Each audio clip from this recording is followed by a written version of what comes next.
Tuesday, December the 6th, 2016, and this is your Barbados Today afternoon update. I'm Emmanuel Joseph. Thanks for joining us. We begin with news that the state-owned Hilton Resort Hotel is undergoing a $22 million upgrade, but will remain open.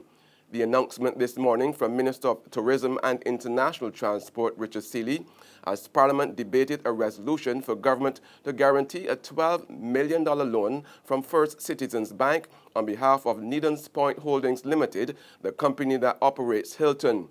Seeley said the hotel, which reopened in 2005 and had now become tired and bedraggled, had a reserve account of $10 million that would add to the $12 million being borrowed.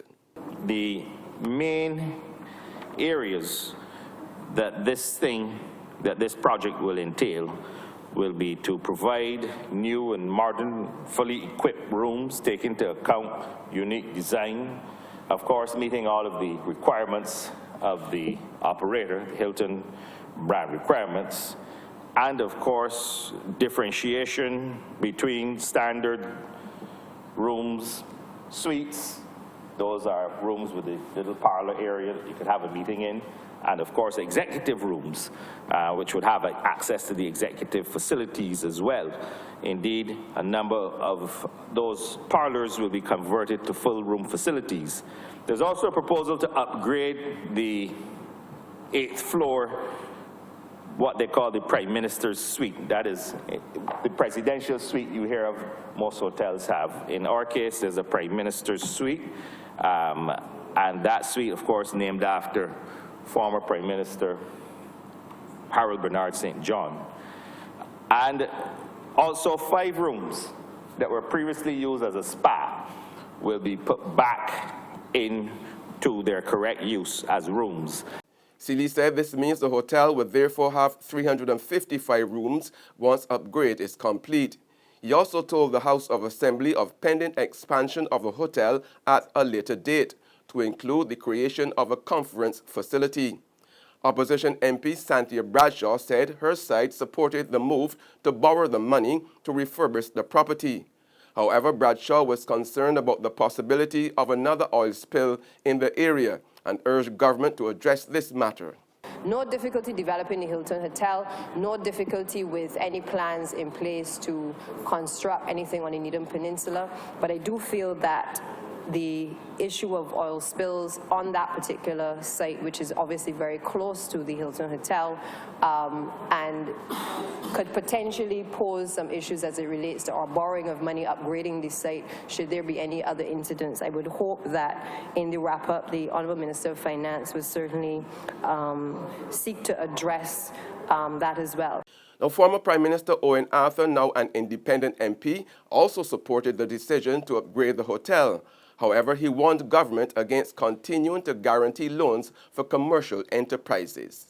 And a lot of the debt problems in the Caribbean arise from the fact that the government issues guarantees in the belief that those guarantees will just be contingent liabilities, but then they become real liabilities.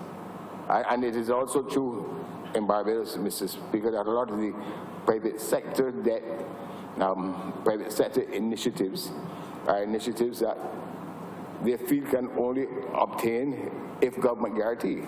Now, the point I want to make in this debate is that Barbados has to come, if we're going to be serious about dealing with debt, we're going to have to come to a state where enterprises involved in commercial activity have to treat the commercial investments as commercial investments, and that they cannot believe that the government of Barbados must have to guarantee every commercial investment. In other news now, more than $50 million will be made available to Barbados and other Caribbean micro, small, and medium-sized enterprises by month end. Head of the European Union delegation to Barbados and the Eastern Caribbean, Daniela Tramasera, told the Caribbean Exporters of the Year 2016 Awards ceremony at Hilton Resort that the money will help develop the products for sale to Europe. We are beginning to see a glimmer of progress as between 2009 and 2013, exports from the Caribbean to the European Union increased by 20%.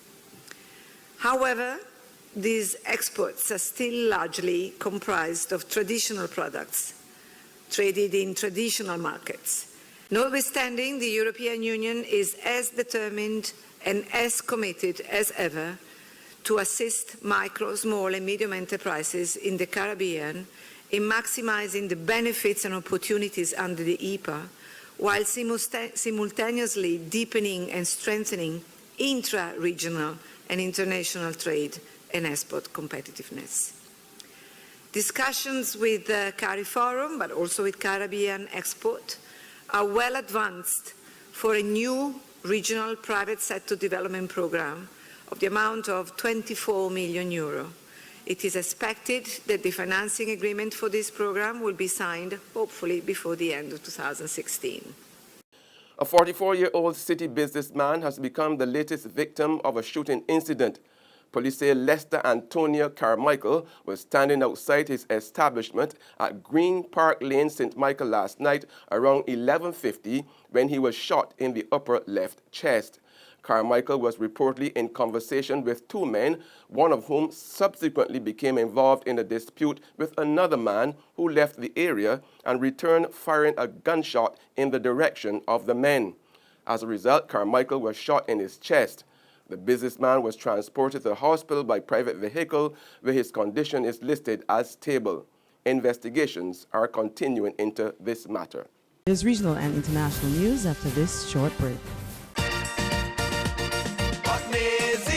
This Christmas will be the best Belgian Christmas for we. Maisie, it is all because Republic Bank just like Santa Claus. Maisie, fix up the kitchen and a new TV we get in. A special time to commemorate. Republic will help you celebrate. Get ready to celebrate 50 years of independence right through to the best Bajan Christmas ever with a Make It Happen loan of up to $50,000 from Republic Bank. Give your home a good old Bajan spooser, buy some new furniture and appliances, or take an after-holiday trip to visit loved ones over and away. You could also be one of our lucky winners to share in fabulous prizes. Just visit any branch to apply. Go to republicbarbados.com or call us at 227-2700. We're also available via Skype and FaceTime. Special conditions apply. In Bajan style, it will be great with Republic Bank. Republic Bank, we're the one for you. Welcome back with news from the region now. A mass casualty in Trinidad. 6 people are dead following an accident at the intersection of O'Meara Road and Churchill Roosevelt Highway late last night. The accident occurred around 11 p.m.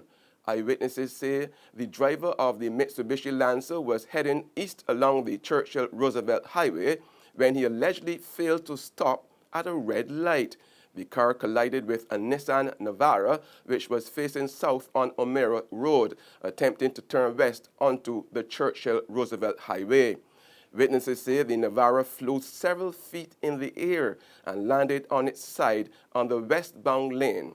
3 people from each vehicle died at the scene. 1 person was removed alive from each vehicle and taken to hospital. And on the international scene, the European Union's chief Brexit negotiator, Michel Barnier, has warned Britain it may only have 18 months to strike an exit deal from the bloc. Speaking in Brussels, Barnier said the process would need to be completed by October 2018 to allow for ratification by the 27 remaining member states within the 2-year time scale prescribed by EU rules. All in all, there will be less than 18 months to negotiate. Once again, that is short. Should the UK notify the Council by the end of March 17, as Prime Minister Theresa May said she would, it is safe to say that negotiation could start a few weeks later and an Article 50 agreement be reached by October 18. October 18. That's news, but for the very latest, visit our website at www.barbadostoday.bb. Also subscribe to our e-paper email updates and like us on Facebook. We are also on Izumi Media in bus terminals, or screenplay at supermarkets and gas stations near you, as well as Channel 99 on Flow TV and Mix 96.9 FM. I'm Emmanuel Joseph. Have a fantastic day.